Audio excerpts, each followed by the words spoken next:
Hey everybody, Rob Maurer here, and today we are talking about SpaceX's successful launch over the weekend and its impact on Tesla, some news on legal liability from Dieselgate for Volkswagen, Germany subsidies, and a couple other notes.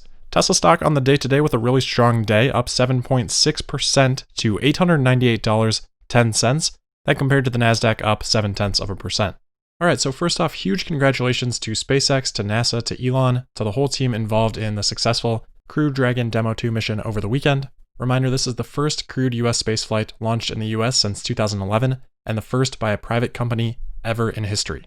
Those are incredible milestones, but not the only reason for importance of this mission. This is also important because this was the last major test for SpaceX's human spaceflight system to be certified for operational crewed missions in the future. So a very exciting accomplishment. Of course, that success bleeds over to Tesla. That's probably one of the reasons that the stock price reacted today the way that it did. This is yet another moment that I would call sort of a proof of concept of Elon Musk. Not that this is solely his accomplishment, that's obviously not the case, but there are still plenty of people out there that believe that Elon Musk and the companies behind him are fraudulent or are smoke and mirrors and never accomplish anything. It's almost hard to believe at this point, but every accomplishment like this convinces more and more people that, okay, Elon actually does have credibility. That credibility boost easily transfers over to Tesla.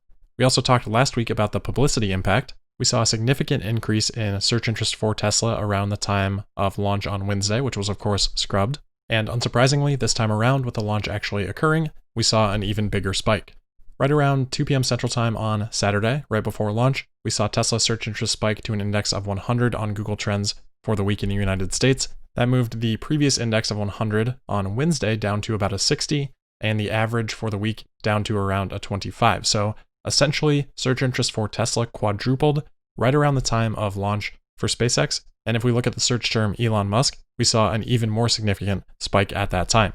Peak search interest for Elon Musk was the same time on Saturday, and that index at 100 compared to an average of about an 8 over the last week or so. So where Tesla search interest basically quadrupled, Elon Musk search interest basically 12x'd during that time. One of the breakout related search queries for these search terms was SpaceX stock. Well, if you can't buy SpaceX stock, what's the next best thing? Maybe Tesla. So again, big day for Tesla in the markets today. This was the 4th highest close for Tesla stock in history. Next today, I want to shift the conversation over to Germany, and I want to start with Volkswagen. There's some news coming out this afternoon that may expose Volkswagen to even more legal liability in the United States from the Dieselgate scandal.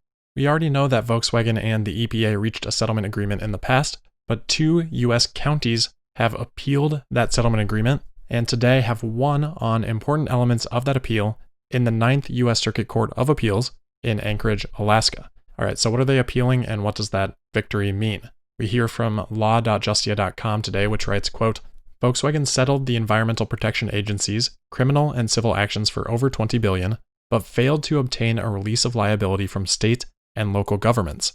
In this action, 2 counties sought to impose penalties for violation of their laws prohibiting tampering with emission control systems, end quote. So a couple things I want to break down here. First is just where this is at in court. This is in the 9th Circuit Court. The federal court system in the United States is generally made up of 3 levels. You have the district court, then you have the circuit courts, which is a combination of districts, and then of course finally you have the Supreme Court. So the 9th US Circuit Court sits over 13 districts, which comprise most of the western US. So at this point, this is a pretty significant ruling. I don't know if this would extend to the Supreme Court. I would guess that it would, but this ruling as it stands today would open up VW to local and state liability versus the federal liability that they had before that they settled with the EPA. In their ruling, the judges wrote, quote, we are mindful that our conclusion may result in staggering liability for Volkswagen, but this result is due to conduct that could not have been anticipated by Congress, Volkswagen's intentional tampering with post-sale vehicles to increase air pollution, end quote. Reuters is reporting that in an earlier ruling on this case in district court, quote, U.S. District Judge Charles Breyer, who had ruled on the case in 2018, noted at the time that, quote, the potential penalties could reach $30.6 million per day and $11.2 billion per year, end quote. So we'll have to see what comes of this, but it does look like a pretty significant ruling that could have a major impact on VW. Next, I want to talk about Germany, specifically automotive subsidies in Germany, as there's some expected news coming on this week. A stimulus package is expected to be introduced tomorrow that could be up to 80 billion euros. So there are a lot of rumors going around about that on what might actually be included for the automotive industry. We've previously discussed how the EU and countries within Europe are trying to determine how to best subsidize the industry and how much of that should go to new energy vehicles like electric vehicles and how much should be used to support more of the legacy business lines. And there's been lobbying, of course, on both sides of that argument. Recently, the Bavarian state premier made an argument that we're all too familiar with in the US when he told Welt magazine that supporting the purchase of new internal combustion engine vehicles would be beneficial, saying, quote, "It'll help protect the climate and the economy. We are taking old cars off the market and replacing them with the latest generation of clean vehicles," end quote.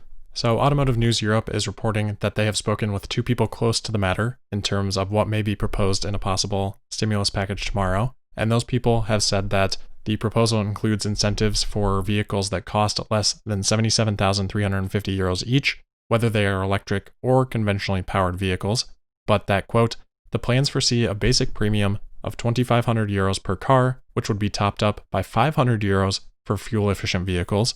An existing incentive program would be increased by 1,500 euros for electric cars and 750 euros for hybrids," end quote.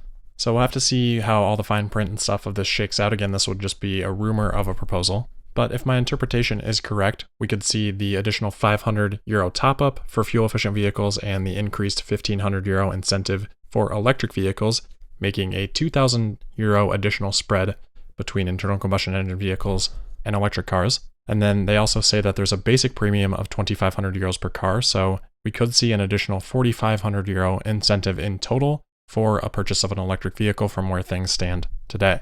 So definitely something worth keeping an eye on this week. Last quick thing on Friday, I think I said that Ron Barron was supposed to appear on CNBC today and to watch for that for any conversation about Tesla. It looks like that's actually for next Monday. Again, I'm kind of just picking this information up on the forums and trying to spread that out as I can, but I do apologize that that didn't happen today.